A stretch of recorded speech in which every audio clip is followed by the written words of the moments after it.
the challenge. We have got to change our challenge rules, and the officials doing the game should have a third party, because that was not a foul. Saying, I'm sorry, but that wasn't a foul. Let the blank players dictate the outcome of a close battled, tested game. That was a foul? What foul? So sure, Reeve decides to twist her finger and call it challenge. Have you ever seen a championship game where one team shoots 3 times more free throws than the other?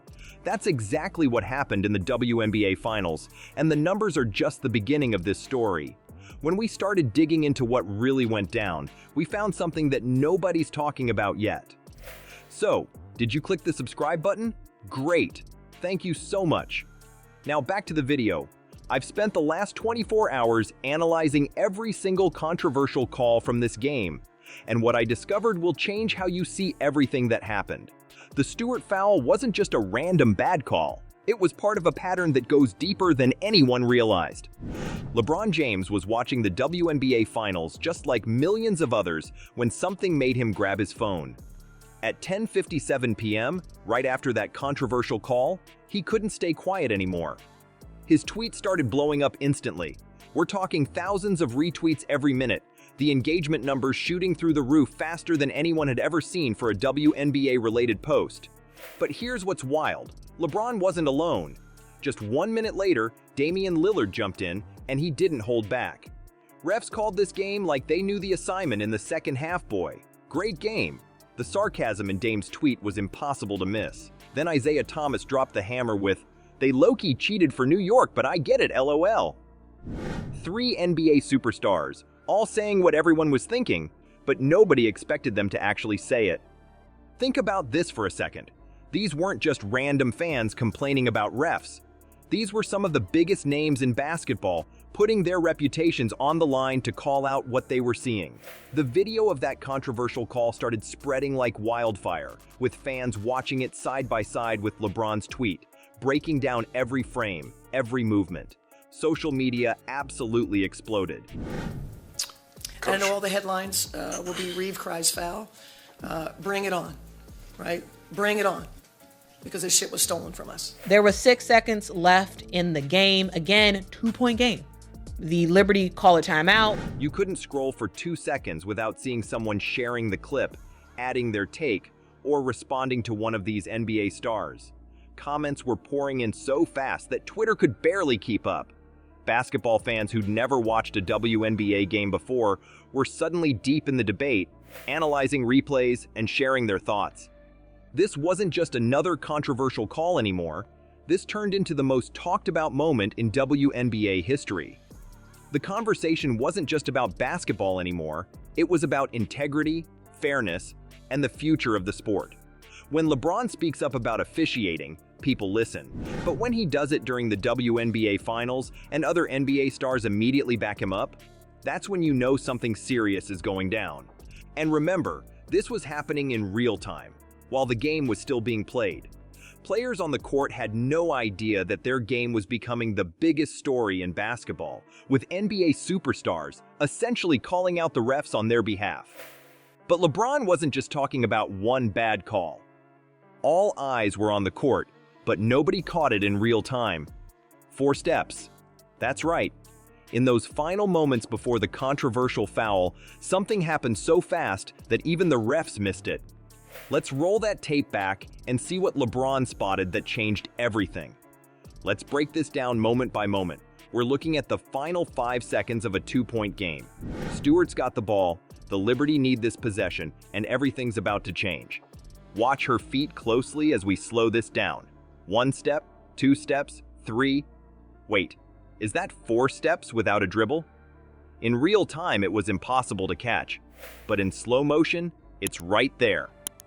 The refs were focused on the contact between Stewart and Smith, but they completely missed what happened before. According to the rulebook, a legal guarding position means the defender needs both feet on the floor while facing the offensive player. Smith looked like she was right there, doing exactly what she's supposed to do. But somehow, that's not what the officials saw. and doesn't put the ball down until she gets in the paint. She literally catches the ball close to the three-point line, doesn't put it on the ground until she gets into the paint. So no travel was called. We know we could have done some things, right? But you shouldn't have to overcome to that extent. This shit ain't that hard. Officiating it's not that hard. When Minnesota challenged the call, everyone expected it to get overturned. I mean, just look at this. Smith is squared up, feet set, body under control. But the refs stuck to their guns, saying Smith wasn't in a legal guarding position. That explanation just didn't add up, especially when you look at how similar plays were called earlier in the series. Check out this play from Game 2. Almost identical situation, defender in the same position, but no whistle. Or this one from the third quarter, same type of contact, refs let them play on. The inconsistency is what's really getting under everyone's skin. It's like they were watching a completely different game in those final minutes. The silence from the WNBA after all this has been deafening. While NBA stars like Damian Lillard and Isaiah Thomas were backing up LeBron's take on social media, the league hasn't said a word about what went down. The ref's explanation about legal guarding position just opened up more questions than answers. You know what's really telling? Watch Smith's reaction after the whistle. She's not arguing, not throwing her hands up, she's just standing there in disbelief. She knows she did everything by the book. Her coach knows it. The NBA stars watching knew it. And now, looking at this frame by frame, we all know it too. But here's what makes this even more suspicious. The smoking gun wasn't in the replay footage. It was in the stat sheet the whole time. As the quarter-by-quarter numbers started rolling in, a pattern emerged that was so clear, even basketball stats experts were shocked at what they found. 25-8. Let that sink in for a second. The Liberty shot more than 3 times as many free throws as the Lynx in a championship game. We're not talking about some regular season matchup here. This was the WNBA Finals, where every possession matters, where championships are won and lost at the line. Looking at how this played out quarter by quarter, you start to see something that just doesn't add up. The disparity kept growing as the game went on, especially in that second half. The Liberty weren't just getting more calls, they were getting them at crucial moments that completely changed the momentum of the game. The footage tells an even more frustrating story. Play after play, the Lynx were getting hit with no whistle. These weren't borderline calls either. We're talking about clear contact that somehow the refs just didn't see. Social media was lighting up with clips of these missed calls, and each one looked worse than the last. Coach Cheryl Reeve couldn't hold back in the post-game press conference. And honestly, who could blame her? If you don't want to call it one way, then don't call it the other, she said, her voice heavy with emotion. Be consistent. Every team asked for that right. You could hear the frustration, the disbelief in her voice. That was a foul? What foul? So Cheryl Reeve decides to twist her finger and call it challenge. That's tough. It's tough to swallow. Just like our 2016 championship that was lost. This wasn't just about one game. This was about the integrity of the sport she's dedicated her life to. When you look at the history of WNBA Finals, you just don't see free throw disparities like this. The statistics experts ran the numbers, and what they found was shocking. This kind of imbalance isn't just unusual, it's practically unheard of in a championship game. It's the kind of statistical anomaly that makes you question everything you've seen. The numbers don't lie. That's what makes this so concerning. You can debate calls all day long, but when you see a disparity this extreme, backed up by clear video evidence of missed calls, something's seriously wrong. This isn't about one team playing more aggressively or drawing more fouls. This is about a pattern that fundamentally altered the outcome of a championship game. But the biggest problem isn't even about this game. While the numbers tell one story, what's happening right now is even worse. Picture this: confetti falling, players celebrating, but instead of pure joy, social media is exploding with one word: asterisk. The Liberty's championship moment isn't just controversial, it's becoming one of the most questioned titles in WNBA history. Every refresh of social media brings another wave of doubt. Fans aren't just debating the calls anymore, they're flat out questioning if this championship is legitimate. The conversation has shifted from celebrating an amazing series to arguing about whether we should put an asterisk next to 2023 in the record books.